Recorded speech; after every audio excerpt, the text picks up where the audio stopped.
말씀의 제목은 지난주에 이어서 광야의 시험 두 번째 시간입니다. 예수님께서 세례를 받으시고 그리고 이제 광야로 이게 나가셔서 거기서 사단에게 시험을 받으시는 그런 장면에 대한 이야기입니다. 우리가 마가복음을 중심으로 해서 이야기를 나누기로 했는데요. 마가복음에서는 사실 대단히 간단하게 이렇게 설명을 하고 있어요. 그냥 세례를 받으시고 바로 그냥 성령께서 광야로 몰아내셨다. 그리고 거기서 뭐 어떻게 해요? 40일을 계시면서 사탄에게 시험을 받으시며 들짐승에게 계시니 천사들이 수종들더라. 이걸로 끝나요.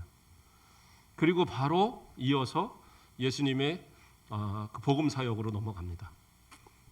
세례 요한이 잡히고 그리고 나서 갈릴리로부터 복음을 이렇게 전한. 그러니까 뭐 2장으로 넘어갈 것도 없고 바로 그 뒤로 이어서 14절을 보면 요한이 잡히신 후 예수께서 갈릴리에 오셔서 하나님의 복음을 전파하며, 그래서 바로 복음 이야기가 나오죠. 그래서 사실은 마가는 이 예수님이 지금 시험을 받는 이 장면이 꼭 필요한 장면이긴 하지만 그러나 이것에 중점을 둬서 설교하고 싶은 그런 마음이 있으면 없었던 거예요.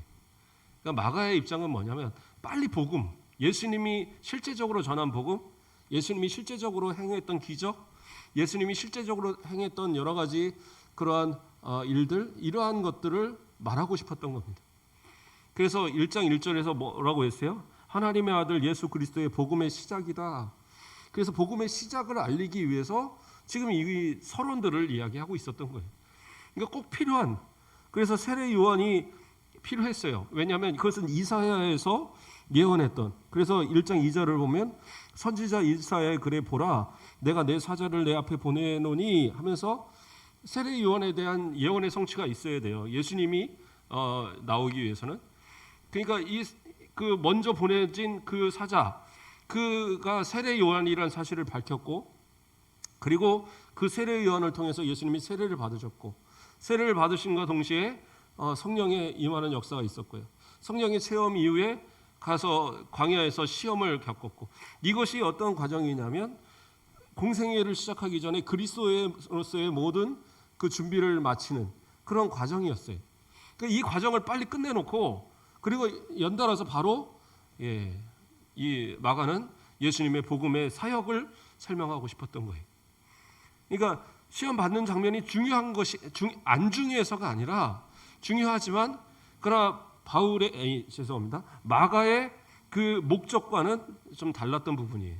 그래서 마가는 예수님의 그 사역, 예수님의 종된 그 사역, 예수님의 그 고난받는 종의 사역들을 설명하기 위해서 최대한 생략하고 빨리빨리 넘어갔던 부분들이 있습니다. 그런데 이제 제가 이 마가복음을 택했던 이유를 설명할 때에 이것이 가장 짧다 그랬죠. 그래서 이것을 중심으로 마가복음이나 마태복음이나 누가복음이나 마태복음이나 요한복음을 비교하면서 부족한 부분들을 채워가고 그러면서 이제 설교를 해가려고 해요. 그러니까 마가복음만을 설교하겠다는 의미가 아니라 복음서 전체적으로 쭉 나가보려고 합니다. 그래서 이 마가복음에 이 좀 생략되어졌던 이 시험에 대한 부분을 오늘 좀 자세하게 설명하면서 한번 그 내용을 살펴보고자 합니다. 자, 마태복음의 이 그 4장 1절 말씀을 보면 어떤 말씀이 나오냐면 그때에 예수께서 성령에게 이끌리어 마귀에게 시험을 받으러 광야로 가사, 이렇게 나와요. 자, 마가복음에서는 뭐라고 했어요? 성령께서 광야로, 성령이 곧 예수를 광야로 몰아내셨다고 나왔어요. 그러니까 몰아내셨다라고 했던 이유는 지난주에 말씀을 드렸습니다. 뭐였어요? 이것이 예수님의 자의적인 행동이 아니라 하나님의 계획 가운데 하나님께서 강권적인 역사로 이 시험을 겪게 하셨다라고 그랬어요. 왜냐하면 이 시험을 통해서 메시아로서의 확고한 그러한 위치가 그 바로 인정이 되는 그 마지막 단계거든요. 그래서 이 시험을 통해서 그 메시아의 어떤 사역의 시작이 선언이 되고 이 고난이 시작이 돼서 결국엔 십자가의 고난까지 이것이 쭉 연결이 되는, 그래서 여기서 사단을 이김으로 인해서 십자가까지 이길 수 있는 그러한 그 시작이 되어지는 그러한 이 의미가 있어요. 그래서 이것은 강권적인 하나님의 역사라는 것을 보여주시기 위해서 성령이 내몰았다라는 표현으로 이렇게 나옵니다. 그러나 마태복음에서의 표현은 어때요? 금방 읽어드렸던 것처럼 그때 예수께서 성령에게 이끌려 마귀에게 시험받으러 광야로 가사, 여기서는 이끌려라고 나와요. 그럼 몰아냈다라는 것은 어떤 의미였어요? 성령께서 몰아내심으로 인해서 어떻게 보면 막 추방하듯이 이렇게 밀어내는 그런 느낌이라고 한다면, 마태나 마가복음에도 마찬가지로 이끌리어라는 말로 나오거든요. 그래서 이 의미는 어떤 의미냐면 이 모든 과정이 성령의 역사로 이루어졌다는 걸 보여주는 거예요. 그러니까 예수님은 어떠한 분이십니까? 태어날 때부터 성령의 역사로 태어나셨어요. 성령으로 잉태되었었잖아요. 그렇죠? 그리고 그가 잘하시는 모든 과정, 그리고 세례를 받으실 때도 성령이 임하셨고요. 그렇죠? 공생의 모든 과정에서도 성령이 함께 역사하셨고, 그리고 십자가에 달리시고 부활하시고 하는 모든 과정 속에 성령이 역사하셨다는 사실이에요. 그것을 보여주기 위해서 마태나 누가의 경우에서는 뭐라고 얘기해요? 이끌리어 가셨다라고 얘기합니다. 그러니까 성령께서 그 모든 시험을 받는 그 순간에서도 함께 하셨음을 보여주는 거예요. 홀로 그것을 감당한 것이 아니라 성령이 함께 하셨다는 거예요. 그렇다고 그래서 성령께서 그 모든 과정 속에서 직접적으로 개입해갖고 막을 걸 막아주시고 이런 개념이 아니지만, 그렇죠? 예수님은 철저하게 그 인간의 인성을 가지고 이 모든 시험을 다 이겨내셨어요. 그건 분명한 사실입니다. 그러나 그 모든 과정 속에 함께 하신 분은 누구냐? 성령이셨다라는 거. 그것을 보여주고 있는 겁니다. 예. 자, 이어서 어떤 말씀으로 넘어갑니까? 2절 말씀을 보면 40일을 밤낮으로 금식을 하신 후 줄인지라, 이렇게 마태복음에서 나옵니다. 이게 마태복음으로 이제 제가 넘어간 거예요. 마태복음 1장 그 4장 2절을 보면 40일을 밤낮으로 금식하신 후에 줄이신지라 이렇게 나와요. 자, 40일을 금식하셨습니다. 그 금식하신 결과가 뭐예요? 줄이셨다라는 거죠. 줄이셨다. 그러니까 배고프셨다라는 거예요. 그러니까 이 의미는 뭐냐면 이 40일이라는 그 금식을 하나님의 능력을 갖고 하신 게 아니라 철저하게 인성의 모습 속에서 고난을 겪으셨다는 얘기인 거죠. 그래서 철저하게 배고픔을 느끼셨고 목마름을 느끼셨고 그런 가운데에 이 40일이라는 시간을 견뎌내신 거예요. 그러니까 이 과정 속에 분명 성령께서 함께 하셨고 그것을 이겨내도록 힘을 주셨을 거예요. 자, 어쨌든 그것을 이겨냈습니다. 그런데 이 40일이라는 시간을 어떻게 볼 것이냐? 물론 고난의 시간으로 볼 수 있습니다. 그 자체가 고난이죠. 그리고 시험일 겁니다. 이것을 견뎌내는 것이 그리 쉽지는 않았을 거예요. 그러나 이 40일 이후에 바로 사탄의 시험이 있었다라는 겁니다. 그렇다고 한다면 이 40일이라는 시간이 그냥 시험의 기간은 아니었을 거라는 겁니다. 뭐예요? 오히려 훈련으로 봐야 될 겁니다. 훈련. 그래서 이 기간 동안 금식이라는 것은 보통 무엇이 따라 붙냐면 기도가 따라 붙어요. 그렇죠? 바리새인들은 일주일에 2번씩 이렇게 금식을 했습니다. 일반 사람들은 보통 한 번 정도를 금식했다고 하는데 유대인들은 2번씩을 바리새인들은 2번씩을 금식을 했어요. 그래서 그러한 2번씩 금식하는 것을 통해서 자신들의 자랑을 삼았습니다. 그런데 예수님께서는 그것을 상당히 비판하셨어요. 외식하는 것이라. 근데 왜 그랬어요? 기도가 없었기 때문에 그런 거예요. 참된 기도가 없이 그냥 겉으로만 드러나는 외식에만 빠져 있었기 때문에 그런 거예요. 그런데 예수님의 금식은 어땠어요? 그냥 금식한 것이 아니라 그 시간 동안 기도하셨던 거예요.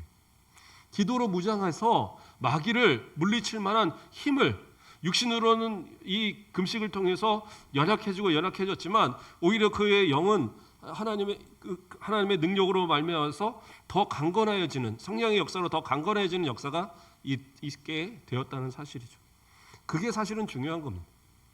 저는 사실 금식을 하는 것을 이렇게 장려하고 이런 사람은 아닙니다. 왜냐하면 금식을 하시는 분들이요, 좀 장기 금식하는 분들이 참 어려운 일이 많이 생기더라고요. 제가 예전에 본 분 가운데는 한 20일 금식하고 약간의 뭐라고 할까요? 정신 착란 이런 현상이 와서 상당히 오래 고생하셨어요. 그런 경우도 있고, 또 어떤 분은 40일 금식한다고 금식하다가 돌아가신 분도 있었어요. 예. 이전 교회에서 제가 그 교회 가기 전에 권사님 그 남편 되시는 안수 집사님이 그렇게 돌아가셨다고 그러더라고요. 그러니까 진짜 목숨을 거는 거거든요, 금식은.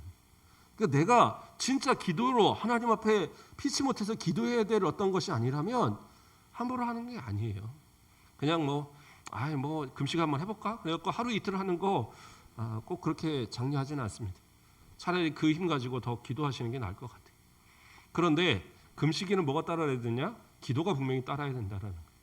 그래서 예수님은 이 40일 동안 금식하는 동안에 그 훈련의 기간, 그 고난의 기간 동안에 기도하셨던 거예요. 그래서 그 기도의 힘 가지고 이 공생애를 시작하였던 겁니다. 자, 예수님은 왜 그러면 제가 기도라고 얘기를 하느냐? 예수님께서 변화산에 오르셨을 때 그 베드로와 그 야고보와 요한을 데리고 올라갔었죠. 그러니까 나머지 그 9 제자들이 밑에 있었어요. 그런데 예수님이 오실 때에 그 아이가 하나가 귀신 들리는 아이를 두고 아버지가 막 애타하고 있고 제자들은 그 귀신을 못 쫓아내고 막 그러고 있었습니다. 그러니까 그 모습을 보면서 이 예수님께서 가서 봤을 때 그 아버지가 하는 얘기가 뭐 무엇인가 하실 수 있으면 우리 아이를 좀 고쳐달라는 얘기를 하잖아요. 그럴 때 할 수 있거든이 무슨 말이냐? 믿는 자에게 능치 못함이 없다. 예수님이 말씀하셨어요. 그리고 귀신을 쫓아내셨습니다. 이후에 제자들이 예수님께 물었어요. 예수님, 왜 우리는 귀신을 못 쫓을 수 없었습니까? 그 전에 분명히 그 예수님께서 전도를 위해서 파송할 때에 귀신을 쫓는 능력을 주셨거든요. 그래서 그들이 나가서 진짜 이 귀신을 쫓는 그런 체험을 하고 돌아왔어요. 그러니까 그때는 됐는데 지금은 왜 안 되느냐? 이게 이제 고민이었던 겁니다. 그때 예수님은 뭐라고 얘기하셔요? 기도 외에는 이런 유가 나갈 수 없다. 이렇게 얘기하셨어요. 그러니까 기도가 없이는 안 된다. 그래서 예수님은 항상 기도하셨어요. 그래서 예수님께서 겟세마네 동산에서 마지막 기도로 하러 올라가셨을 때도 어떻게 해요? 땀방울이 핏방울 떨어질 정도로 뚝뚝 떨어질 정도로 그렇게 간절히 기도하셨어요. 근데 그 기도하러 돌아가실 때 성경은 뭐라고 얘기하느냐? 기도하러 올라가실 때 성경은 습관을 따라서 그렇게 하셨다고 그래요. 그러니까 습관을 따라 했다는 얘기는 뭐예요? 자주 그렇게 기도하셨다는 거예요. 그러니까 예수님이라고 하나님의 능력이 있고 하나님의 아들이시니까 그냥 받아야 이렇게 잔잔해라 막 그리고 병 있는 사람도 일어나라 그냥 하신 게 아니란 말이에요. 항상 기도하시고 그 기도의 힘을 가지고 그리고 이렇게 하셨다. 성경은 그것이 다 이렇게 맞아 들어갑니다. 그래서 이 40일 동안에 금식하는 기간에서도 마찬가지로 예수님은 기도하셨던 겁니다. 그리고 그 기도와 그 금식이 끝났을 때에 어떻게 합니까? 그때의 마귀의 시험이 다가옵니다. 성도들도 우리는 항상 좀 생각을 해야 됩니다. 우리들이 신앙생활을 하는 것이 단순히 만사형통만 되리라 그렇게 기대해서는 안 돼요. 분명히 시험은 다가옵니다. 시험의 경중의 차이가 있죠. 또 그 사람이 느껴지는 차이가 있어요. 그러나 시험은 분명히 옵니다. 왜요? 그가 하나님의 사람이기 때문에, 그가 하나님의 자녀이기 때문에. 그래서 그리스도와 함께 더불어서 함께 고난도 받아야 되는 것이 그것이 당연한 우리의 이치거든요. 그러나 그 고난을 우리가 넉넉히 이길 수 있는 힘은 뭐냐? 예수님께서 이미 사단 마귀를 이기셨기 때문에. 그래서 우리는 그 고난을 대할 때에 예수 그리스도의 이름으로 또 하나님의 능력으로 우리는 충분히 견뎌내고 이길 수 있는 그런 모습이 우리의 보장이 돼 있단 말이에요. 그렇기 때문에 어렵고 힘들어도요 견디면 돼요. 그리고 기도하면 됩니다. 기도하면 그것을 해결할 능력도 주시고 길도 열어주시는 거예요. 근데 왜 안 돼요? 기도하지 않으니까. 그리고 진짜 기도했으면 기다릴 수 있는 믿음이 있어야 돼요. 1년 전에 기도해보니까 1년이 지나도 기도 안 되던데요. 응답 안 되던데요. 기다려 보시라고요. 하나님께서 어떻게 역사하시는가. 저는 주변에서 그런 분들을 많이 봐요. 정말 저도 애타서 저 사람의 기도가 꼭 들어져야 되는데 저 사람의 기도가 또 드려져야 되는데 그런데 어느 순간 이루어지기 시작하면요 정말 순식간에 무섭게 이루어집니다. 그동안에 한마디로 뭐라고 표현할까요? 그 이루어지지 못하는 그 속도를 훨씬 더 그냥 단번에 차고 지나가더라고요. 그런 역사를 많이 봅니다. 어떻게 해요? 기도하고 포기하지 않으면 하나님 분명히 역사하시더라고요. 그 하나님을 의지하는 그 사람이 진짜 기도의 사람이고 그런 사람이 진짜 믿음의 사람인 거예요. 자, 예수님은 그렇게 해서 이 금식을 마치시고 바로 사단 마귀에게 시험을 받기 시작하셨습니다. 자, 시험을 받으실 때 첫 번째 시험이 뭐였어요? 마귀가 와서 하는 얘기가 뭐라고 합니까?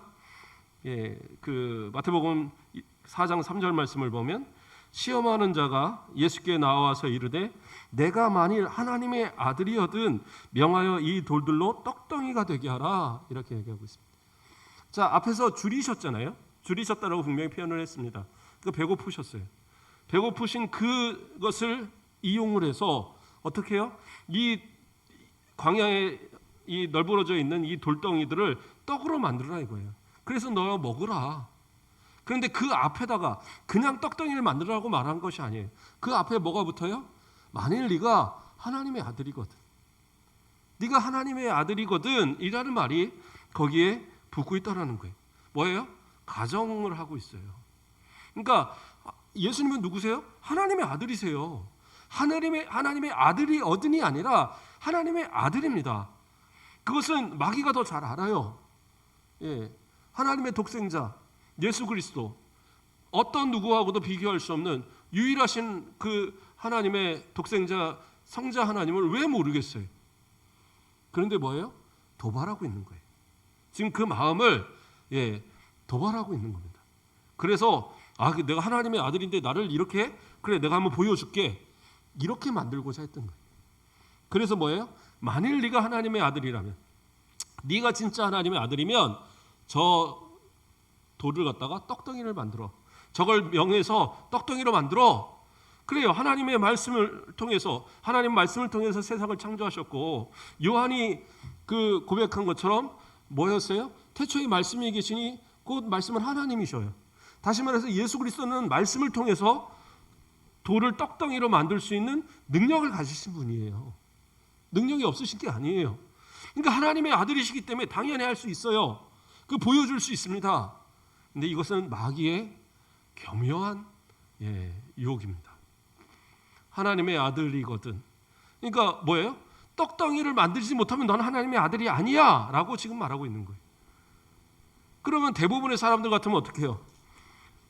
나는 할 수 있어, 내가 하나님의 아들이니까 나는 하겠어 하고 보여줄 수도 있는 거예요. 근데 마귀는 그 어떻게 보면 영웅 심리를 이용하는 거죠.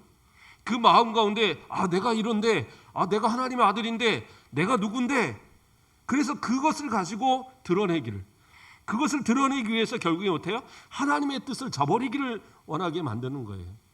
하나님께서는 뭐예요? 이 고난을 끝까지 이겨내고 사단의 마귀의 시험을 이겨내고 공생애를 시작하여 저 십자가의 고난까지 그것을 이겨나가기를 원하시는 하나님의 계획과 뜻이 있단 말이에요. 그런데 그러한 뜻을 이루어가야 될 이 예수님께서 이 시험을 저버리고 이 시험을 고난을 이겨낼 생각이 없이 자신의 능력을 가지고 그 돌로 떡덩이를 만들어 버렸다? 그건 뭐예요? 하나님의 뜻을 저버리는 행동이 되는 거예요.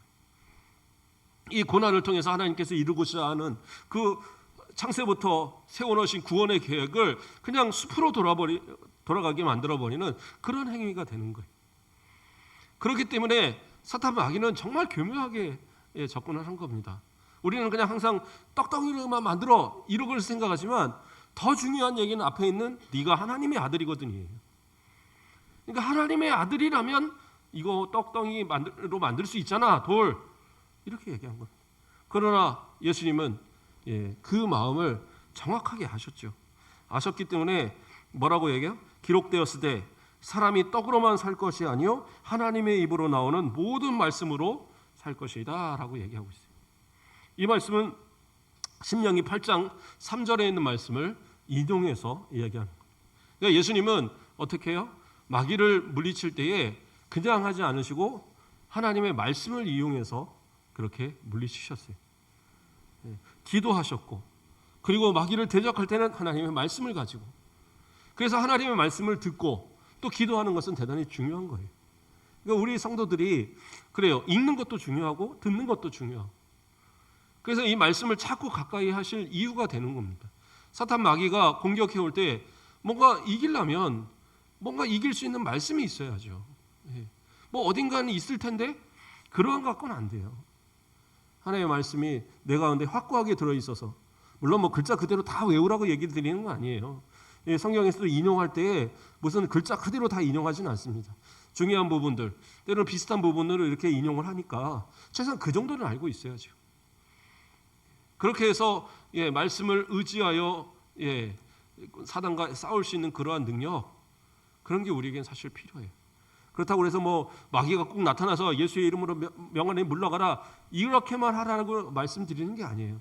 여러 가지 상황들이 와요.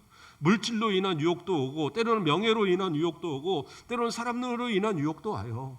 때로는 여러 가지 시련들로 다가옵니다. 그것이 다 마귀의 시험들이에요.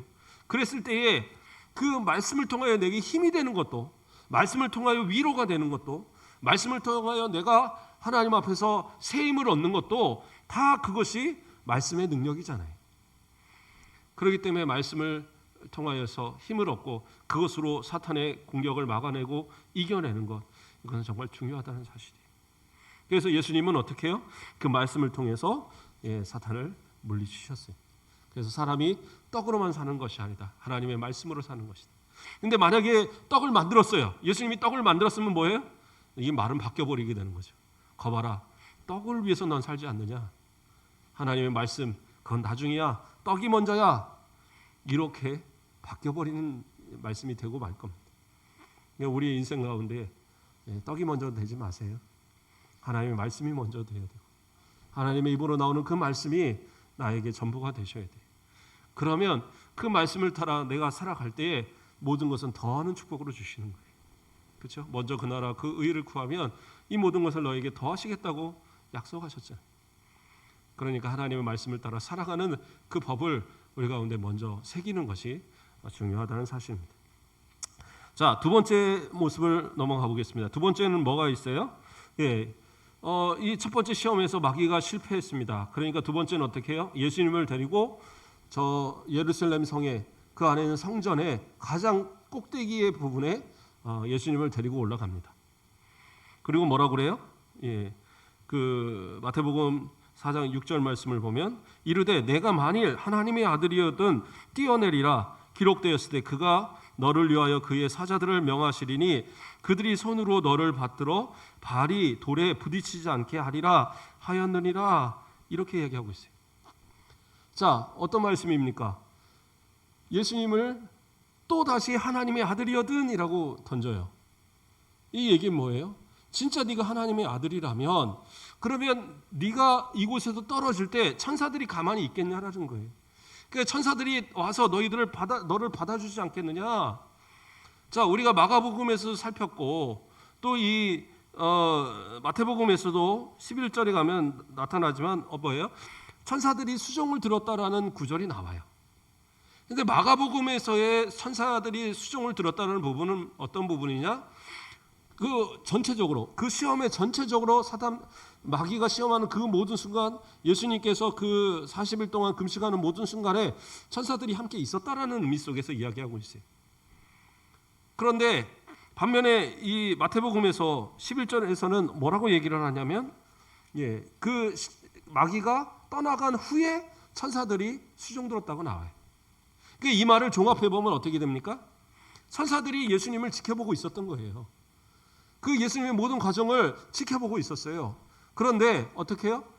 예수님 앞에 가서 예수님이 지시신 예수님을 위해서 그 음식을 대접하고 예수님을 뭐 안마를 해드렸던 뭐를 했던 또는 뭐 목마르면 마시게 했던 이렇게 수종들은 거는 마귀가 떠나간 이유란 말이에요. 그러니까 예수님을 지켜보는 그 무리들은 분명히 있었지만 그러나 직접적인 개입은 하지 않았었던 거예요. 그러니까 마귀는 어떻게 해요? 그 천사들을 보는 거예요. 자, 봐라. 네가 이곳에 떨어지면 저 천사들 가만히 있겠냐는 거예요. 하나님이 즉시 가라 하면 와서 너 받아주지 않겠느냐. 어디예요? 시편에 있는 말씀을 인용하여서 그렇게 시편 91편 11절에서 12절 말씀을 보면 그가 너를 위하여 그의 천사들을 명령하사 내 모든 길에서 너를 지키게 하심이라. 그들이 그들의 손으로 너를 붙들어 발이 돌에 부딪히지 아니하게 하리로다. 이렇게 나오고 있어요. 이 말씀을 인용해 갖고 그래서 그의 사자들을 명하시리니 그들이 손으로 너를 받들어 발이 돌에 부딪히지 않게 하리로다. 이렇게 얘기했던 거예요. 그러니까 마귀도요 말씀을 인용을 합니다. 놀랍지 않으세요? 말씀을 인용을 해요. 아니 어떻게 마귀가 말씀을 인용합니까? 이단들 있잖아요. 이단들. 여호와 증인 또 저희 안산원 증인에 또 뭐 어디 있습니까? 또 여기 그 신천지 이 구원파 다 이단들도요 말씀 가지고 얘기해요. 그냥 남이더라 그러지 않아요.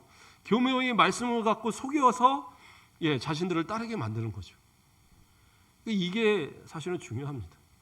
그러니까 우리가 말씀의 지식이 없으면 또 당하게 되는 거예요. 그냥 가서 보면 처음에는 이거 분명히 아닌 것 같은데, 근데 두 번 듣고 세 번 듣다 보면 어느 순간 빠지는 거예요. 왜요? 내가 듣지 않았던, 내가 알지 못하던, 내가 궁금해하던 모든 것들이 막 풀어주거든요. 근데 그것이 올바른 해석이냐? 그렇지 않은 거예요. 사탄이 말씀을 이용해서 그걸로 우리를 현혹시키기 위한 방편으로 삼고 있는 거예요. 그러니까 영화 같은 데 보면 성경 들고 사탄아 불러가라 의미가 없어요. 왜냐하면 그 사탄이 이 성경을 가지고 인용하는데, 그런데 하나님의 말씀이 능력이 있는 건 뭐예요? 우리 가운데 있을 때 역사하는 거예요. 하나님 말씀이 우리 가운데 있을 때 역사하는 거지 성경 안에 기록으로 역사하는 게 아니에요. 이 말씀을 읽고 이 말씀을 의지해서 기도하고 이 말씀을 의지해서 사단을 명할 때에 사단은 도망갈 수밖에 없는 거예요. 그리고 저는 한번 또 상상을 해봤어요. 과연 이 시간대가, 이 마귀가 예수님을 성전 꼭대기에 데려다 놓은 이 시간대가 꼼꼼한 밤이나 꼭 그랬을까? 아닐 수도 있겠다는 생각이 들더라고요. 대낮에 사람들이 많은 시간에 그 위에 꼭대기에서 만약에 예수님이 뛰어내렸는데 그때 천사들이 와서 예수님을 받쳐주는 그 모습을 세상 사람들이 봤다 이거예요. 그럼 어떻게 되겠어요? 그때는 복음을 전할 필요도 없어요. 유대인들이 진짜 메시아가 오셨구나, 그리고 천사들이 와서 그렇게 반겨주는 사람이면 우리가 기다리던 메시아가 맞구나, 그리고 아마 예수님을 십자가 못 박지도 않고 잘 따르고 왕으로 추대했을 것 같아요. 그럼 그게 잘 되는 일입니까? 아닙니다. 왜요? 예수님이 이 땅에 왕이 되시기 위해서 오신 분이 아니에요. 이미 예수님은 왕이세요. 그러나 그가 오신 이유는 뭐예요? 우리의 모든 죄를 용서하시고 유대인의 그 메시아만이 아닌 온 인류의 하나님이 택하신 모든 백성들을 구원하시기 위한 그 계획을 가지고 오신 분이에요. 그런데 그 영웅처럼 그냥 거기서 내가 그래 하나님의 아들이니까 내가 보여주지 하고 뛰어내려서 천사들이 받쳐준다고 해서 그것이 과연 성공이냐는 거예요. 오히려 그냥 좁은 그 땅, 그 이스라엘의 좁은 그 땅에 지역의 하나의 어떤 지도자로 그렇게 기억될 수밖에 없는 그런 모습밖에 안 될 거란 말이에요. 마귀의 그런 시험에 예수님은 넘어가지 않습니다. 그리고 담대하게 뭐라고 그래요? 그 7절 말씀에서 예수께서 이르시되 또 기록되었을 때 주 너희 하나님을 시험하지 말라 이렇게 얘기하세요. 그러니까 이것은 하나님을 시험하는 거라는 거예요. 그러니까 예수님께서 만약에 그 위에서 떨어졌다? 그래서 천사들이 나를 와서 받쳐주겠지? 이건 뭐예요? 하나님의 능력을 보여주는 게 아니라 그 떨어지는 것을 통해서 천사들이 받쳐주는 걸 통해서 뭐예요? 하나님이 나를 그렇게 사랑하시겠지? 나를 분명히 받아주시겠지? 하고 하나님을 시험하는 게 돼버린다는 거예요.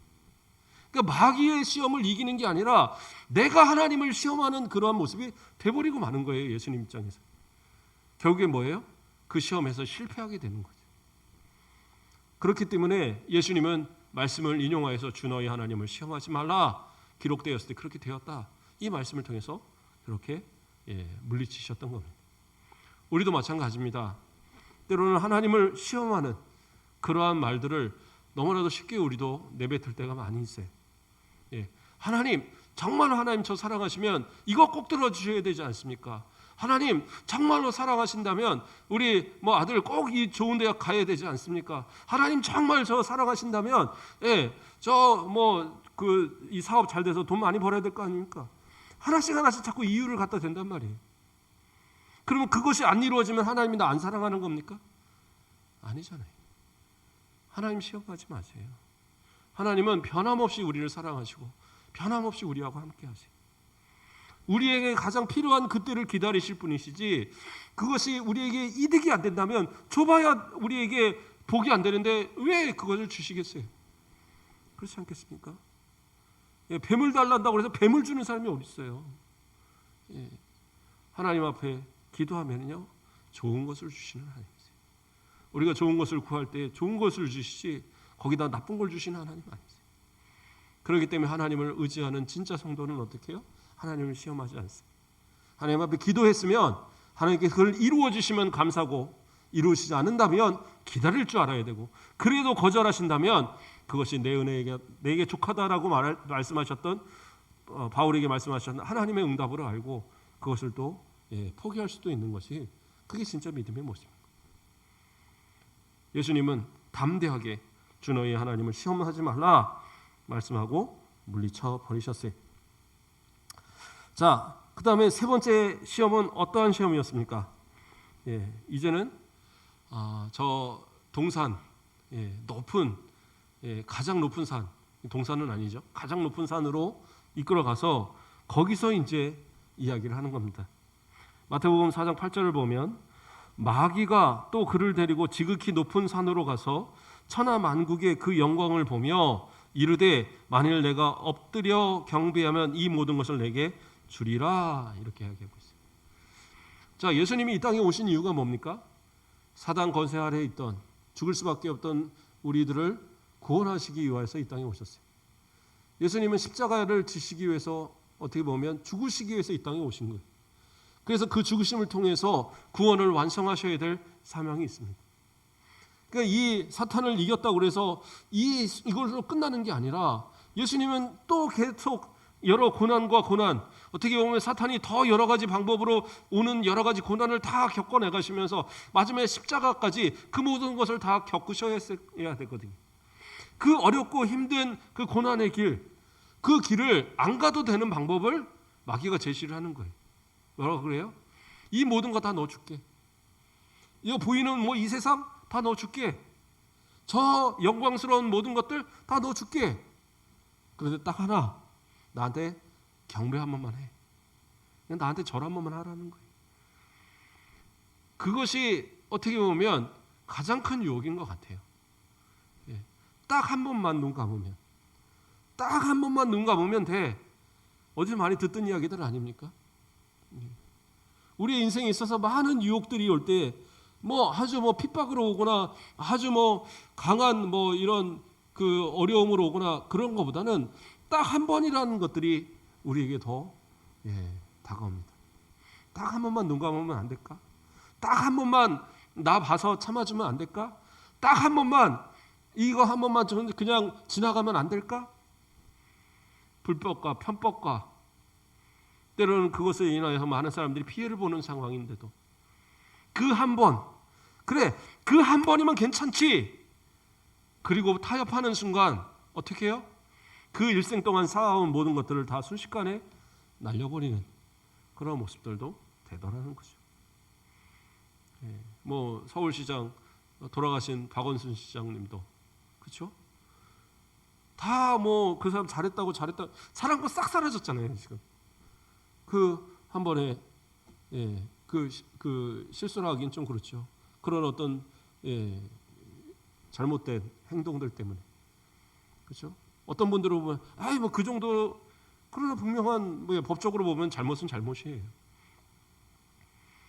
또 어떤 모습입니까?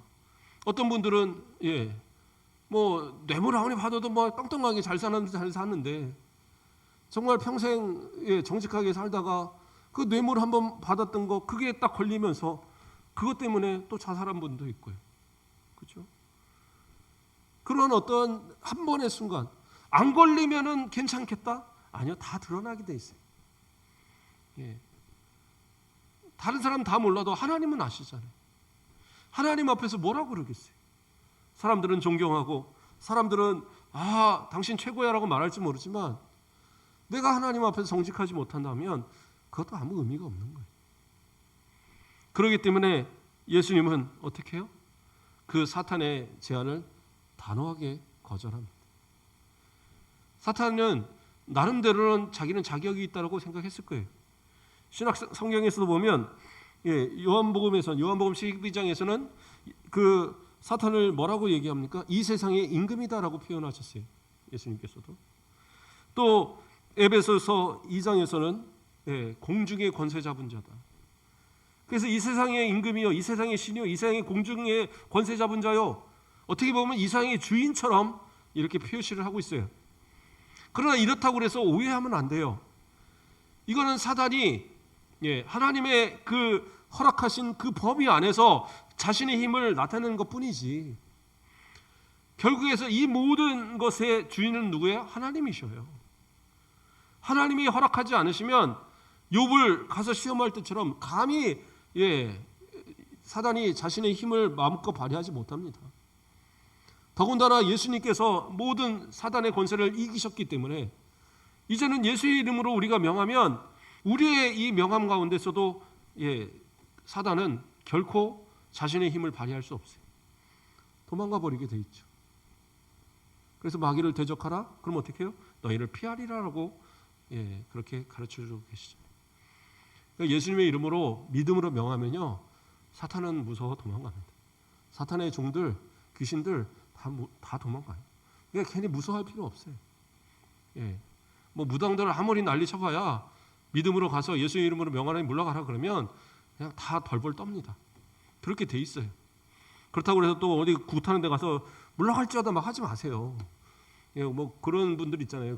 저기 인터꽃 같은 이런 분들 뭐 그 불교 그런 절 가갖고 무너질지어다 막 그러고 저기 이슬람교 뭐 저 여행 가갖고 그 이슬람 사원들 가갖고 거기서 찬송가 부르고 오고 그거 선교 아닙니다.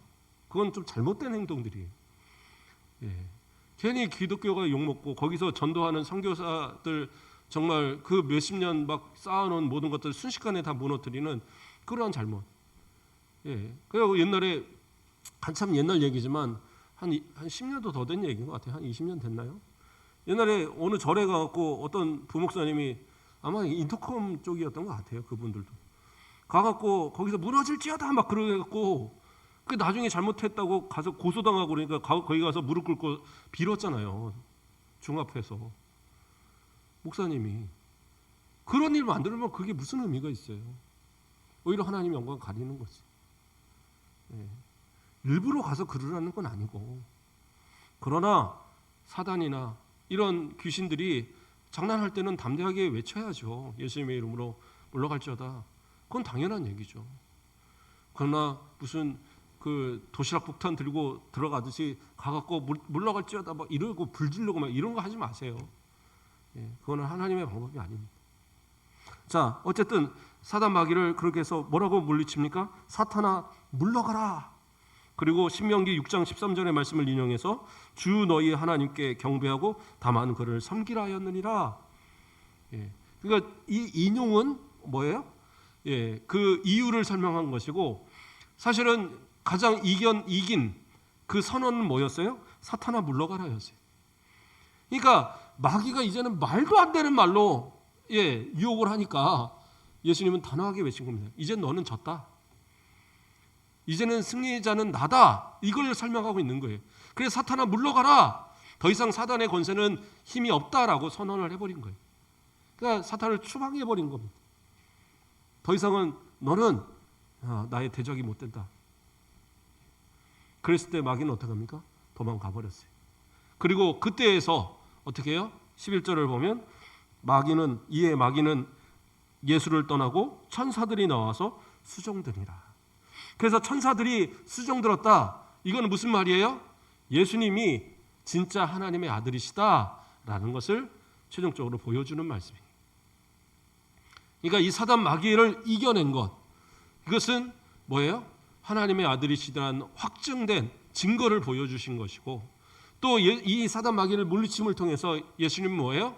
이 공생의 기간을 또 그리스도로서 이겨나갈 수 있는 하나님의 주시는 능력을 체험하고 그 능력을 확고히 갖게 되는 그런 기회가 되었던 겁니다. 그리스도인들도요, 아까 말씀드린 것처럼 누구나 다 시험은 다가옵니다. 예수님 믿고 세례 받고 내가 믿음으로 구원 받았다고 해도 시련 안 오는 거 아니에요. 그러나 그 시련을 이기는 방법은 뭐예요? 기도, 하나님의 말씀, 우리의 믿음, 그것 가지고 이겨내는 거예요. 마귀의 유혹에 넘어가지 마시고요. 우리의 육신에 대한 어떤 유혹, 때로는 명예에 대한 유혹, 때로는 어떤 그러한 자격에 대한 유혹들, 여러 가지 유혹이 오겠죠. 그러나 그 모든 것들 하나님의 말씀 의지하고 믿음으로 물리칠 때에 하나님께서 어떻게 해요? 더 큰 축복으로 천사들이 수중 들었던 그러한 모습처럼 우리에게는 하나님께서 저 영원한 천국과 이 땅에서도 하나님의 주신 은혜의 복으로 살아갈 수 있도록 채워주신다는 사실, 그 하나님을 믿고 끝까지 믿음으로 모든 마귀의 시험을 이겨내시고 그리고 주님과 더불어 함께 동행하시는 우리 모든 성도들 되시길 주님의 이름으로 축복합니다. 기도하겠습니다. 사랑의 하나님, 감사를 드립니다. 우리를 사랑하시고 예수 그리스도를 이 땅에 보내시며 삶의 모든 부분 동안 예수님께서 그 모든 과정들을 다 이겨내시고 십자가를 지시기까지 우리를 사랑하시는 모습을 보이셨던 것을 우리는 기억하고 또 감사를 드립니다. 우리의 모습 속에서도 주님을 닮은 모습으로 삶의 모든 부분에서 주님의 이름으로 모든 사단의 권세를 물리치고 오직 주님의 영광만을 위해서 살아가는, 그리고 기도하며 그 기도의 힘으로 담대히 이 땅을 승리하며 살아가는 우리 모든 성도들 되도록 인도하여 주시옵소서. 날마다 말씀으로 채워주시고 우리의 마음이 성령님의 역사함으로 그 말씀이 떠나지 않고 그 말씀이 우리의 모든 삶의 때마다 아버지께서 필요한 것들을 기억나게 하시고 의지하여 이길 수 있는 모든 힘과 능력도 함께하여 주시옵소서. 감사합니다. 예수 그리스도의 이름으로 기도드립니다. 아멘.